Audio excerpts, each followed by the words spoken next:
Let's head down then, Jamie. Our third and final team then of a preview show, episode 1.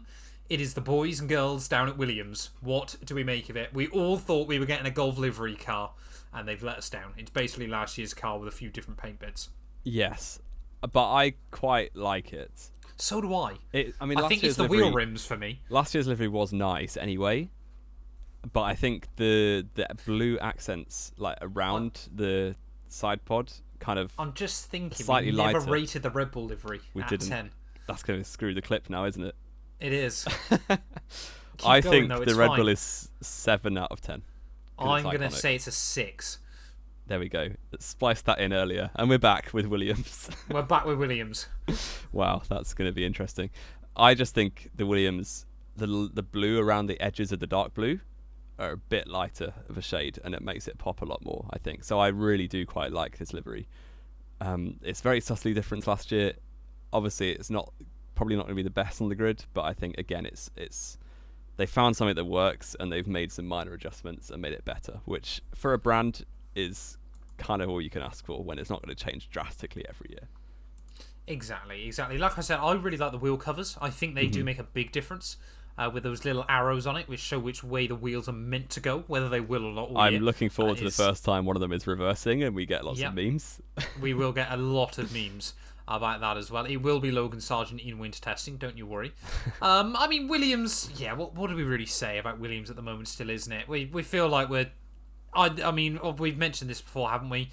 That we hope this isn't sort of when we're sort of documenting the end of Williams. But there's still always that worry in the back of my mind still.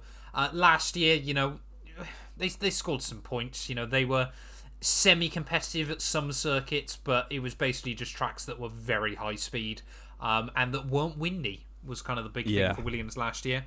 But that being said, they've got rid of Nicholas Latifi, and they've replaced him with another North American driver that I don't really think any of us quite know exactly what he's going to be able to do this year, do we? Yeah, Logan Sargent's a really unknown quantity because in Formula 3, he basically matched Piastri in their year together, and then he ran out of funding, so couldn't go up to F2 with them. So he's been pushed back a few years, basically. But then his first year in F2 last year, he was very impressive. So it's very difficult to tell what we're going to get. Because he's not done much single-seater racing in his life, and it does feel like he's kind of come out of nowhere. Like this time last year, no one was really talking about Sargent as a potential future F1 driver. But fair play to him, he had a very solid season in the Formula 2, and it is quite exciting to see what he's going to be able to do in Formula 1, even if the machinery might hold him back a little. Yeah, I mean, I still feel there's a little bit of Williams are trying to kick back at other teams just using them as a place to put their juniors. And Williams have kind of gone, we have got our own junior drivers, by the way. And ironically, look the other side of the garage and you'll see exactly that. Yeah, but not really, though, is he, Albon, anymore? No, I don't genuinely see Albon ever going back to Red Bull. No, neither do I. Or Toro Rosso, AlphaTauri, sorry, for that matter. But it feels like, look, don't get me wrong, I think Logan Sargent is certainly a good driver to have in the car, or the potential to be a good driver to have in the car. But it does feel a bit like they're like, well, we've had Albon, we've had Russell, you know what, let's actually have one of our own juniors back in the car for once. But, I mean, he's not going to be, I don't believe he's going to be worse than Latifi, to be honest. He might be to begin with, but I think he will be better overall than Nicholas. But I think it's also quite difficult because I think a lot of people don't realise it. Albon is a very, very good driver as well. Yeah, I think just Albon had the Red Bull curse. Albon has been unfortunate in the driver that he was up against in Red Bull, like we saw with basically every driver that's gone against Verstappen since 2019, has kind of been shown to look really bad when actually they're very capable drivers in themselves. And arguably Albon, like certainly 2019 when he got shoved into that car in his rookie season, did okay against Verstappen compared to what Gasly and Perez have done since. So, interesting fact for you, Jamie. Alex Albon at that Grand Prix was, if I'm not mistaken, the second least experienced Formula 1 driver to race a Red Bull car in a Grand Prix. The second least? Yeah. Who was the least? Was it the Robert only other one I Dornbos? could think of was Christian Klein. I don't think he'd ever driven in a Formula 1 race. Yeah, so someone... Or did he drive Jaguar beforehand?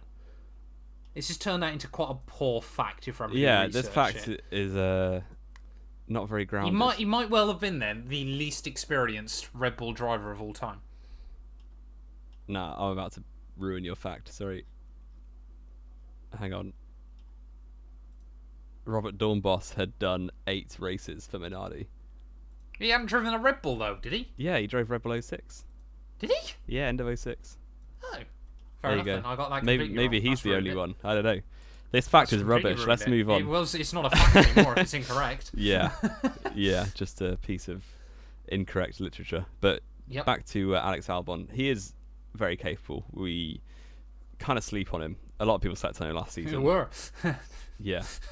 So I'm so immature. I- So immature. I didn't even get that at all. Straight over my head. We'll move on.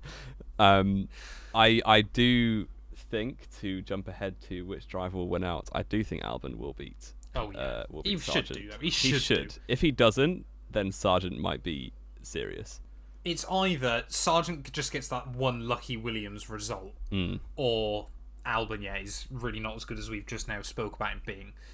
I mean, looking towards 2023 though, Jamie, are we expecting Williams to be any higher than at the bottom? I think there's hope for them to not be 10th, but I think realistically their aspiration, their absolute maximum they can get is 8th, to be honest. Which I'm not saying they will get 8th, but in terms of the cars they're up against, they need AlphaTauri and Haas to have absolute shockers. And They were a long way off anyone at the end of last year. Yeah, yeah. I mean, 8 points to AlphaTauri's 35 is quite a mammoth gap come the end of a season. I think, honestly, for me, I do still believe they're going to finish 10th next year, but I think it's going to be more a question of, how much closer they can be to those midfield cars. You know, it's whether they can get into double-digit points or something like that. Yeah, I might back them for P9, you know. Okay. Beating out who, sorry? AlphaTauri have lost their main asset in Gasly this year, so you never know. Red Bull are running out of money. They can't afford to give AlphaTauri any money anymore. So Red Bull are running out of money? Well, they've used it all on 2022 car, haven't they? No. What, eh? I know it's not a pot that's shared, but you know what I mean. I was going to say, what on earth are you on about? They stole AlphaTauri's money to rate the cost. Oh, okay, fair enough. Just for the catering. More conspiracies. Here we go. Okay, yeah, there we go. AlphaTauri actually had a budget of 62 pence last year. Yeah. Red Bull just took all the money. Yeah. Did we rate the Williams livery? Sorry, out of 10? We haven't yet. I'm gonna say 8.5. It's my favourite one so far. Out of the 3, I'd probably agree with you. I'd give it an 8. Yeah. Fair enough. Fair enough. We like it. We do. We like it. We like it down here. Anything We else, haven't done though, a prediction, Jamie? have we? We haven't done a prediction, sorry. A prediction You're really for not what? sticking One to bold this, prediction. these notes, We are you? did come up with a plan for this, and we've kind of just gone all over the show. One bold prediction for 2023 then, Jamie. I'm going to say Williams score points in 6 Grand Prix. How many did Not they? saying it'll be many points. How many but it will occasions be was it points. last year? 3? 4. If I'm not Okay. mistaken. They scored 2 points on 4 occasions. I think they got 4 ninth places, didn't they? Albon had a 10th somewhere, I think. I'm not sure, but Oh no, they might have been 5 then. I mean, let me just double check. yeah, Once you double come up check with your it. Double prediction. check it. I think Albon will score a top 7 somewhere. Okay. It was 5 times, sorry, last year. Obviously, Latifi and De Vries each got a 9th. Albon got a 9th. Oh and yeah, 2 Latifi tenths. got a 9th. I forgot about that.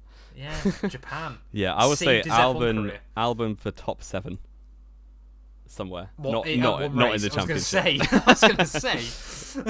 Yeah, That's in bold. one race. Top 7 in one race. Fair enough. I think that's completely fair.